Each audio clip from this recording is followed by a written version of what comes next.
Selamat pagi Bapak Ibu Saudara-saudara yang Tuhan Yesus kasihi. Apa kabar hari ini? Tentunya hari ini Anda ada dalam suasana sukacita, Anda ada dalam kasih Allah yang dinikmati di tengah-tengah kehidupan ini. Di akhir pekan ini kita akan disapa oleh kebenaran firman Tuhan yang meneguhkan iman kita dan bersyukur untuk kasih penyertaan Tuhan dalam hidup kita sepanjang sepekan yang akan dilewati. Namun sebelum kita merenungkan firman Tuhan, mari kita berdoa. Kami bersyukur untuk penyertaan-Mu Tuhan dalam kehidupan kami. Di saat ini kami akan merenungkan firman-Mu, menghayati kasih-Mu ya Allah dalam kehidupan kami. Karena itu, jamah hati pikiran kami ketika kami akan membaca dan merenungkan firman-Mu. Mampukan kami untuk melakukan firman-Mu dalam kehidupan setiap hari. Dalam nama Yesus kami berdoa, amin. Bapak Ibu Saudara-saudara yang Tuhan Yesus kasihi, di pagi hari ini kita disapa oleh kebenaran firman Tuhan dalam acara Lensa Fata Gutung Payung. Firman Tuhan yang kita baca dan dengar di pagi hari ini terdapat dalam kitab Perjanjian Baru, kitab Matius pada pasal yang kelima, ayat yang ke-43 hingga ayat yang ke-45. Demikian firman Tuhan bagi kita semua. Kamu telah mendengar firman, kasihilah sesamamu manusia dan bencilah musuhmu. Tetapi aku berkata kepadamu, kasihilah musuhmu dan berdoalah bagi mereka yang menganiaya kamu. Karena dengan demikianlah kamu menjadi anak-anak Bapamu yang di sorga, yang menerbitkan matahari bagi orang yang jahat dan orang yang baik, dan menurunkan hujan bagi orang yang benar dan orang yang tidak benar. Bapak Ibu Saudara-saudaraku yang Tuhan Yesus kasihi, tema firman Tuhan di pagi hari ini adalah kasihilah musuhmu. Ketika kita mendengar tema ini, maka mungkin kita akan berpikir bahwa sangat berat sekali kita melakukan tema firman Tuhan di pagi hari ini. Kasihilah musuhmu. Kasih adalah inti dari firman Tuhan yang ada, yang kita baca dan dengar di pagi hari ini dalam kitab Perjanjian Baru, Matius pada pasal yang kelima, ayat yang ke-43 hingga ayat yang ke-45. Kasih itu bersumber dari Tuhan Allah. Kasih itu bersumber dan berpusat pada Tuhan Allah yang melawat manusia dalam diri Kristus Yesus. Dalam Yohanes pada pasal yang ketiga ayat yang ke-16, saudara-saudara yang Tuhan Yesus kasihi, dikatakan bahwa karena begitu besar kasih Allah akan dunia ini, sehingga ia mengaruniakan anaknya tunggal, supaya setiap orang yang percaya kepadanya tidak binasa, melainkan beroleh hidup yang kekal. Saudara-saudaraku yang Tuhan Yesus kasihi, Allah mengasihi dunia, Allah mengasihi manusia, Allah mengasihi tanpa batas. Dan Allah yang mengasihi dunia, Allah yang mengasihi manusia itu mau melawat manusia, mau menjumpai manusia melalui Yesus Kristus.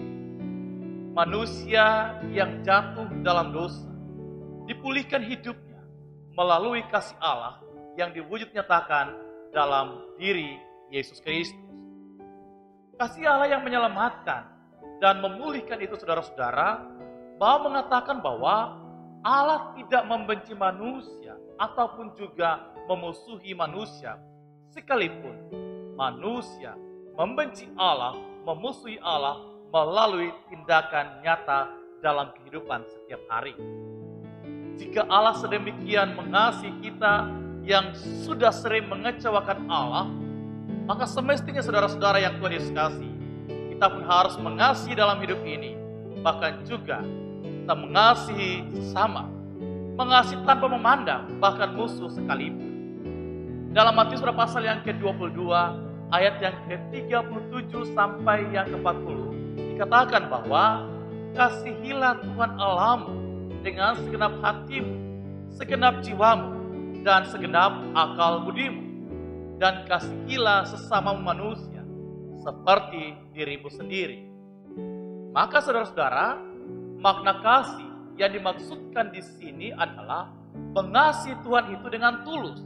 Dan mengasihi yang tulus itu harus diwujud nyatakan dalam kehidupan dan tindakan nyata setiap hari. Mengasihi Tuhan dengan tulus berarti saudara-saudara bahwa kita juga harus mengasihi orang lain dalam hidup ini dengan tulus. Bahkan dibilang bahwa dalam firman Tuhan ini dibilang bahwa mengasihi musuh dan mendoakan musuh. Luar biasa Bapak Ibu Saudara-saudara yang Tuhan Yesus kasih. Ketika Yesus mengatakan bahwa mengasihi musuh dan berdoa baginya, maka sebenarnya yang Yesus mau mengajarkan kita semua dalam hidup ini adalah mengasihi tanpa batas. Mengasihi tanpa embel-embel dalam hidup ini. Mengasihi tanpa batas menuntut sebuah komitmen dari dalam diri kita. Kerendahan hati, ketulusan, bahkan juga di dalamnya kemampuan kita untuk bisa menerima keberadaan orang lain di dalam hidup ini, termasuk musuh kita sekalipun. Kita harus mengasihi, mengampuni, bahkan juga memaafkannya. Pertanyaannya Bapak Ibu Saudara-saudara yang Tuhan Yesus kasih, kenapa kita harus mengasihi bahkan kepada musuh kita sekalipun? Kita mengasihi saudara-saudara karena Allah telah lebih dahulu mengasihi kita. Karena itu firman Tuhan di pagi hari ini mau mengajarkan kita semua. Temaklah firman Tuhan di pagi hari ini mengajarkan kita semua bahwa yang pertama saudara-saudara yang terkasihi, kita lihat dalam Roma pada pasal yang pertama ayat 1 hingga 18. Katakan tadi kenapa kita mengasihi? Karena Allah mengasihi kita. Lalu kenapa kita mengasihi? Bukan kalau sudah mengasihi kita. Maka firman Tuhan di pagi hari ini dalam Roma pada pasal yang 1, pasal pertama ayat 1 hingga 18 juga mengatakan bahwa karena kita semua itu Bapak Ibu sebenarnya adalah manusia berdosa. Tapi kita dipulihkan hidupnya melalui kasih karunia Allah. Kita adalah orang-orang hukuman yang sebenarnya dihukum oleh Allah, tapi kita dikasih oleh Allah. Yang kedua dalam 1 Yohanes pada pasal yang keempat ayat 7 hingga 8 mengatakan bahwa orang yang mengasihi itu berasal dari Allah dan mengenal Allah. Karena Allah adalah kasih. Dan orang-orang yang hidup dalam kasih itu menandakan bahwa dalam diri orang itu, dalam dirinya berdiam kasih Allah, berdiam roh Allah, berdiam kuasa Allah di dalam dirinya. Maka firman Tuhan bagi kehidupan kita semua di akhir pekan ini, maknanya bagi kita semua di akhir pekan ini, di tengah-tengah kehidupan kita, keluarga kita, persekutuan kita. Maka firman Tuhan saat ini adalah yang pertama Bapak Ibu, mengasihi itu harus dengan tulus dan ikhlas tanpa harus terbeban dan juga kita mengeluh. Kita harus keluar dari segala hal yang membelenggu kita untuk mengasihi sesama. Kita harus mengasihi dengan tulus. Yang kedua saudara-saudara yang Tuhan Yesus kasih adalah ketika kita mengasihi sesama bahkan juga musuh sekalipun, berarti juga kita sedang mengasihi diri kita. Mengasihi tidak perlu menunggu waktu Bapak Ibu, tapi mengasihi itu harus direspon setiap saat dalam tindakan yang cepat dari dalam diri kita. Yang ketiga makna firman Tuhan Bapak Ibu bahwa kita adalah orang-orang yang diselamatkan melalui kasih Allah yang nyata dalam diri Yesus Kristus. Karena itu mari kita juga mengasihi bahkan musuh kita sekalipun. Yang keempat Bapak Ibu, hilangkanlah kebencian dari hati kita. Bahkan dari tengah-tengah kehidupan kita, dari tengah-tengah kehidupan keluarga kita, dan taburilah hidup ini dengan kasih Allah yang tulus itu. Sehingga kita bisa mengalami kasih dan damai sejahtera Allah itu dalam hidup ini dan juga dalam hubungan kita dengan sesama. Mari saudaraku, hidup dalam kasih dan nikmati hidup ini dengan kasih, damai, dan sukacita. Tuhan memberkati. Amin. Mari kita berdoa. Engkau mengajarkan kami hari ini untuk mengasihi tanpa batas. Di penghujung akhir pekan hari ini, kami datang dan merenungkan kembali kasih-Mu ya Allah lewat tuntunan dan penyertaan dalam kehidupan kami semua.